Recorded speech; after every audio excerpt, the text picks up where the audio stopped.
안녕하세요. 연문천자문의 염정삼 문준혜입니다.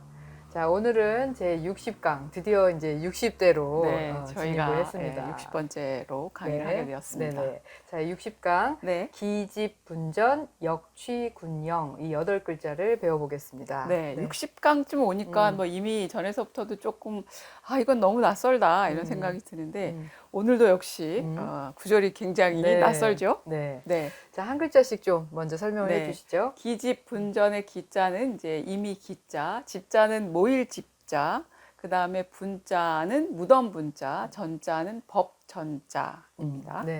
그러니까 기집, 분전하면 이미 분전이 모여져 있고 이런 뜻입니다. 그리고 역취, 군영의 4글자를 설명드리면 역자는 또 역자, 취자도 모을 취자 혹은 모일 취자, 군자는 무리 군자, 영자는 꽃뿌리 영자입니다.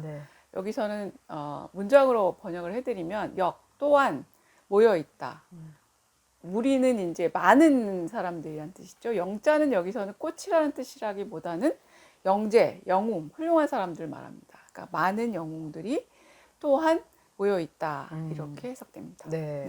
자, 그러면 지난 강에서는 우리가 그 책을 모아둔 곳 또는 학자들이 모여서 공부하는 곳 이런 것에 대한 얘기였거든요. 오늘은 거기서 모여 있는 뭐 책에 대한 얘기 아니면 거기서 연구하는 뭐 사람들에 대한 얘기 그런 게 이제 조금 더 진행이 되는 그런 구절입니다. 자, 그럼 한 글자씩 살펴보겠습니다. 이미 기자부터 설명을 해주시죠. 이미 기자는 잘 알고 계시죠? 많이 쓰는 거죠. 많이 쓰여서 뭐 기왕 이럴 때 기왕지사 이럴 때 쓰고요. 그런데 이미 그렇다 그러면 지나간 일에 대해서 이야기를 하는 겁니다. 보통 이미 지나간 일인 거죠. 근데 지나간 일을 어떻게 그릴 수 있을지 글자 자형을 한번 보겠습니다. 자형을 보시면은 이미 기자에는 글자 구성 성분을 보면 먼저 그 목이 막힐 기자와 그 다음에 나달이라고 하는 급자로 형성돼 있다고 돼 있어요. 그러니까 이거는 두 개의 의미가 모여서 만들어진 글자죠. 전설을 먼저 한번 같이 보도록 하겠습니다. 자, 여기서 이제 보시게 되는 글자가 이제 맨 처음에 전서자형인데요.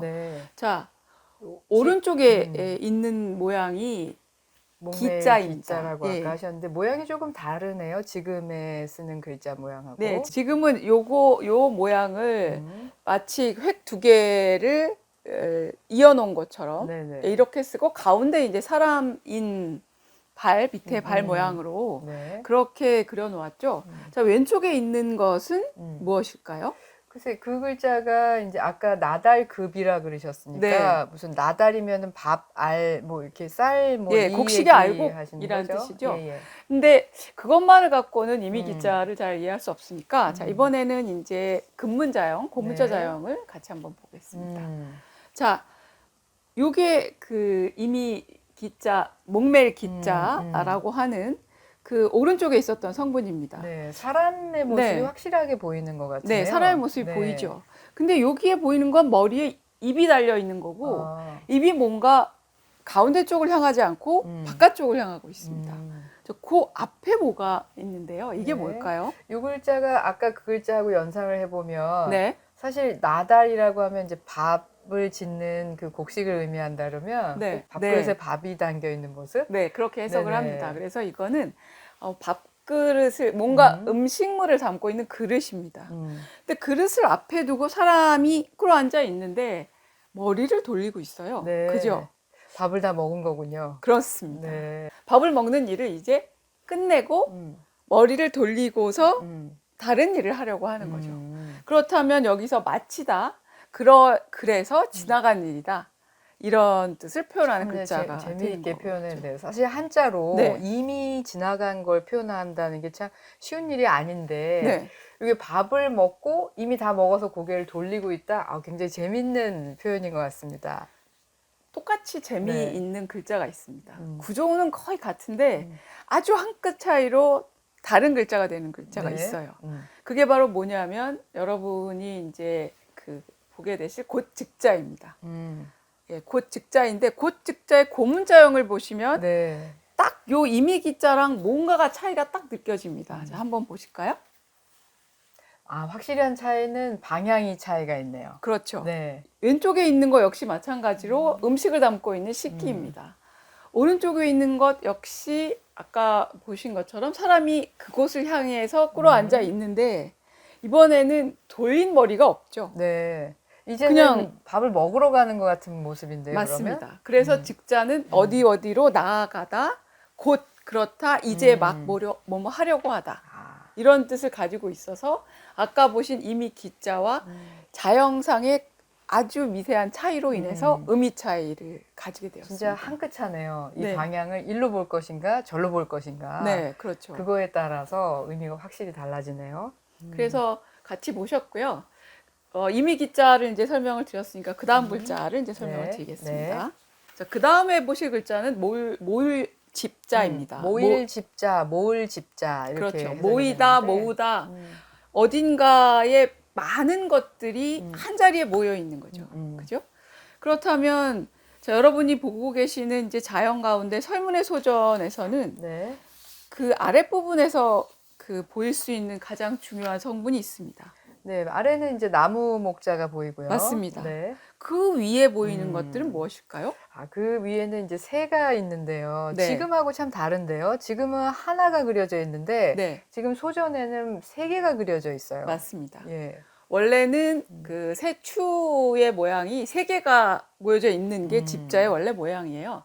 근데 혹체, 설문에도 설명되어 있는 이렇게 다르게 쓰는 이체자 가운데 하나짜리가 있고 네. 그게 지금 남아서 모일 집자가 되었는데요. 네. 자, 어떤 것이 많다 그러면 한자에서는 그리려면 수도 없이 많이 그릴 수 없잖아요. 그러니까 세 개까지 그립니다. 많은 걸 나타내려면.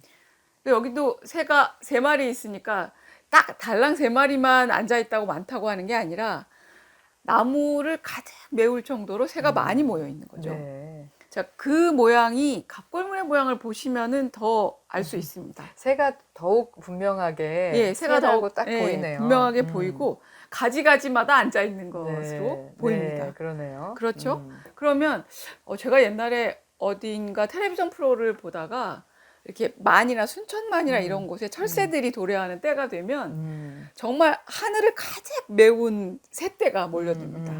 그래서 노을이 지는 그런 풍경을 가릴 만큼 그렇게 많이 모여들거든요. 그게 모인다 하면 아마 새라고 하는 동물이 가장 대표되는 것이 아니었을까. 대표성을 지니는 네. 여러 개가 모여 있는 상태를 보여줄 수 있는 대표적인 동물인가 보네요. 네, 그래서 이제 집자에 새 모양이 들어가지 않았을까라고 네. 이제 추정을 합니다. 네네. 자, 모일 집자를 보셨고요. 네. 그 다음에 나올 글자는 이제 분자입니다. 이제 분자인데 네. 이건 이제 무덤 분자 아닙니까? 맞습니다. 그럼 무덤은 흙으로 만들어지니까 흙토가 의미 성분입니다. 네. 나머지 부분은 크다라고 하는 뜻을 가진 분자이고 그게 발음을 나타낸다고 볼 수 있습니다. 네. 근데 여러분이 잘 아시는 뭐 분묘, 묘라고 하는 뜻은 뭐냐면 흙으로 만들어진 무덤이에요. 죽은 이를 장사 지내는 곳이죠. 그렇죠. 조금 차이가 있을 것 같아요. 분묘라는 말에서 묘자는 네. 보통은 묘지할 때 이렇게 쓰지 분지 이렇게 쓰지 않잖아요. 그렇죠. 묘지 이렇게 네. 쓰고. 근데 또 이제 분자는 그 무덤이긴 한데 뭐 고분 이럴 때 조금 뭐라고 할까요? 사이즈가 네. 크다고 해야 될까요? 그럴 때 좀 쓰이는 것 같은데요. 두 개가 차이가 있을 것 같아요. 설문에서는 이제 분은 묘야 이렇게 바로 이제 설명을 해놨는데 단옥제가 구분을 좀 해놨었어요. 네. 뭐라고 했냐면 평지에다가 지어진 무덤은 묘로 쓰고 네. 그 다음에 조금 높은 곳에다가 지은 그래서 높게 만들어진 아주 크게 만들어진 무덤은 분이라고 부른다. 그래요? 그런 구별을 이제 해놓기는 했습니다. 네. 그러니까 이 글자는 이제 무덤입니다. 네. 이제 왜 여기 이 구절에 무덤이 나왔는지는 전자까지 설명드리고 네. 가겠습니다. 네. 그 다음 글자는 네. 이제 법전자로 알고 있는데. 네. 자, 자형을 보시면 어떤 힌트를 받을 수 있습니다. 설문은 이제 소전부터 같이 한번 보겠습니다. 네. 자, 이게 여러분이 현재 보고 계시는 이제 설문의 소전의 자형인데요. 아래 부분에 보이시는 거 뭐 같으세요? 마치 무슨 받침대 같이 보이는데요. 네.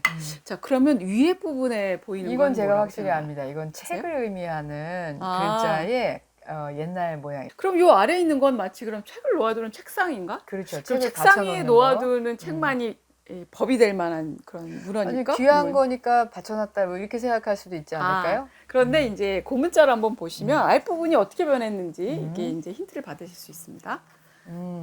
자, 아랫부분에 있는 건 아까 이렇게 붙어서 이렇게 가로가 길게 돼 있고 아래 세로 두 개가 돼 있는데 여기에 그 갑골문을 보시면 명확하게 두 손의 모양이죠. 네, 그러네요. 두 손의 모양이고 지금 얘기하셨듯이 이렇게 그 세로로 돼 있는 주관들을 가로로 쭉 그 묶어 놓은 것을 이제 볼 수 있습니다. 사실은 저도 알고 있었습니다. 손 두 개인 것을. 그러셨군요.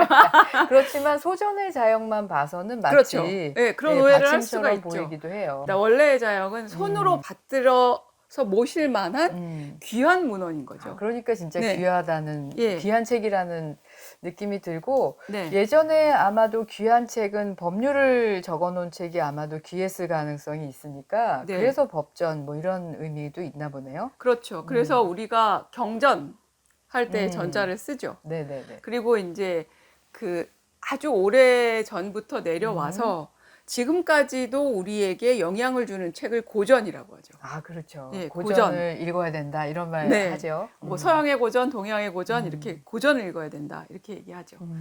그 다음에 그렇게 그 문자로 쓰여져서 남겨져 오는 책들을 통칭해서 전적이라고도 하는 말도 쓰죠. 쓰고요. 네. 예. 그리고 우리가 어떤 것에 아주 모범이 되는 틀이다 그래서 전형이라는 말도 쓰고. 그러니까 법전이라고 해서 꼭 법을 적어놓은 책이라는 오해를 좀 벗어나야 되겠네요. 그렇죠. 네, 중요한 책. 네, 중요한 책이다. 중요한 문헌이다. 그런데 역시 마찬가지로 주권에다가 써놓았던 것임에는 틀림이 없는 거죠. 네, 그러네요. 그런 문헌인 겁니다. 네. 자, 그러면 기집 분전을 배우셨는데요. 그런데 분전이 뭐냐 하는 걸 설명드릴게요. 글쎄요. 아까 무덤 분자라고 하셨고 네. 또 어떤 책이라고 하셨잖아요. 책전자, 네. 법전자. 그런데 이제 무덤 분자가 들어간 게 좀 납득이 안 되죠. 네. 전자 같은 경우는 이해가 되는데 네. 네, 무슨 이야기가 있을 것 같은데요. 이 분전은 3분 5전의 줄임말입니다. 3분은 뭐냐면 복희, 신농, 황제 때의 책이다.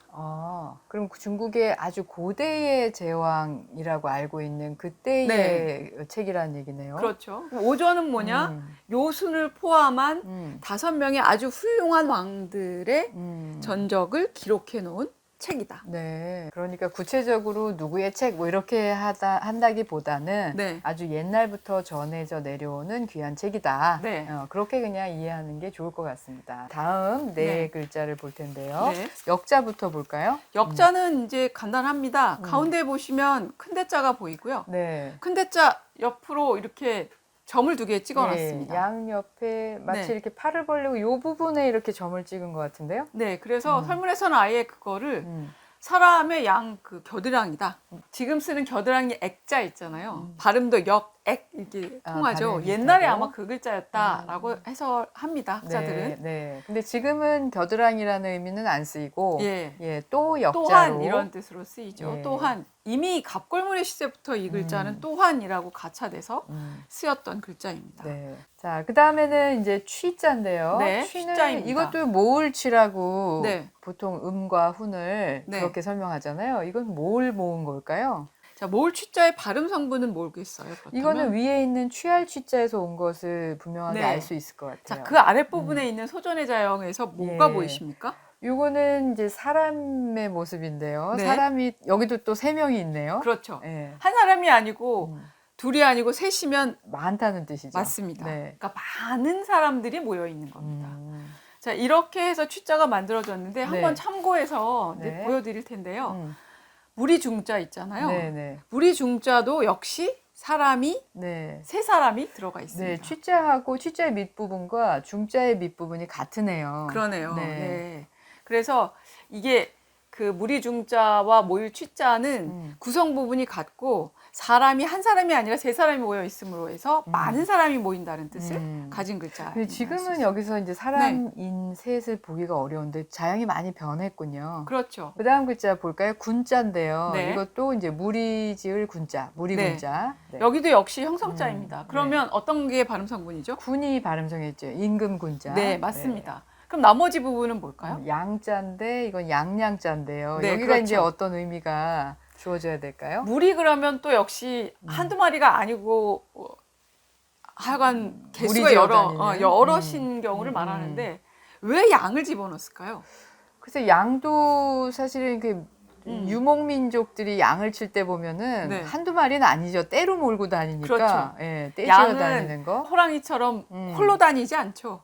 언제나 떼를 지어 다니죠. 네. 그러니까 양으로 인해서 마찬가지로 이게 물이라고 하는 뜻을 나타낼 수 있는 글자가 되는 겁니다. 네. 그런데 여기에 이제 주의하셔야 될 거는 뭐냐면 설문의 소전해자형을 보시면 네. 임금군자가 위에 있고 양양자는 아랫부분에 상하 배치가 돼 있습니다. 아, 임금은 높은 데 계시고 양은 밑에 있고 뭐 이런 생각인가요? 그렇죠. 임금군자를 내리면 안 된다는 거죠. 그러니까 자형상 원래 맞는 글자는 임금군자가 위에가 있는 글자여야 되는데 네. 지금은 이제 한대 이후로 이 자형의 배치를 좌우 배치 글자가 동시에 나타나면서 네. 지금은 위아래 글자보다는 좌우 글자로 네네. 쓰고 있죠. 위아래보다는 좌우 대칭이 되는 게 훨씬 보기가 좋아요. 예, 보기가 좋고 안정감이 좀 있습니다. 예, 편안해 보이죠. 네. 네, 자형의 배치 때문에 글자 모양이 이렇게 바뀌는 경우들도 있으니까 그 군자가 대표적인 예입니다. 네. 네. 마지막 글자네요. 네. 꽃뿌리 영자로 알고 있는데 꽃뿌리가 뭔가요? 꽃뿌리는 이제 꽃받침과 꽃잎들, 그 꽃잎의 모양 전체를 상용하는. 아, 꽃잎 예. 전체를 꽃뿌리라고 하는군요. 네. 이제 그거를 뜻하고 그걸 상용했던 글자인데요. 여기서는 꽃은 사실 초목류에서 피는 거니까 풀초가 음이성분이고요. 앙자가 이제 여기서 가운데 앙자가 발음성분으로 쓰였다고 네. 할 수 있습니다. 이 글자는 굉장히 많이 쓰는 글자잖아요. 이름에도 사실 많이 들어가지 않습니까? 그렇죠. 이름자에도 많이 쓰죠. 영자씨. 아, 네. 네. 좋은 뜻으로 많이 쓰이는 글자인데 네. 특히 꽃이라고 하는 뜻보다는 남보다 굉장히 걸출한 능력을 가진 인물일 때 우리가 영자를 쓰죠. 맞아요. 그래서 영재, 그 다음에 영웅? 영웅 할 때 이 영자를 네. 씁니다. 네. 그러니까 좋은 글자죠. 네. 그러니까 군영 이렇게 얘기하면 그냥 보통 인재가 아니라 굉장히 뛰어난 인재가 많이 모여 있는. 사실 학술이 발전하려면 네. 영재 한 명으로는 안 되죠. 네. 여러 훌륭한 사람들이 모여야 이제 훌륭한 일들을 하게 되죠. 네. 자, 그럼 오늘 이제 배운 8글자를 다시 한 네. 번만 정리를 해드릴게요. 네네. 이집 분전, 이미 분전, 분전과 같은 그런 성왕들이 남긴 훌륭한 문헌들이 모여져 있고 어디에 모여져 있느냐? 궁궐 안에 있는 장서각에 모여져 있고 네. 역취 군영 그 문헌들을 읽고 강론하고 정치를 논할 그런 빼어난 인재들이 빼어난 영재들이 무리로 그곳에 또한 모여져 있구나. 또한 모여 있다. 예, 이렇게 해석됩니다. 네. 자, 이렇게 해서 이제 8글자를 배워봤고요. 다음 시간에는 61강으로 두고 종례, 칠서, 벽경 이 8글자를 배울 건데 여기도 이제 경이 나오고 또 이제 서가 나오고 하는 거 보니까 또 서적에 대한 얘기인가 하는 생각이 좀 듭니다. 그거는 이제 다음 시간에 네. 우리가 네. 오늘 강의는 이것으로 마치겠습니다. 감사합니다. 감사합니다.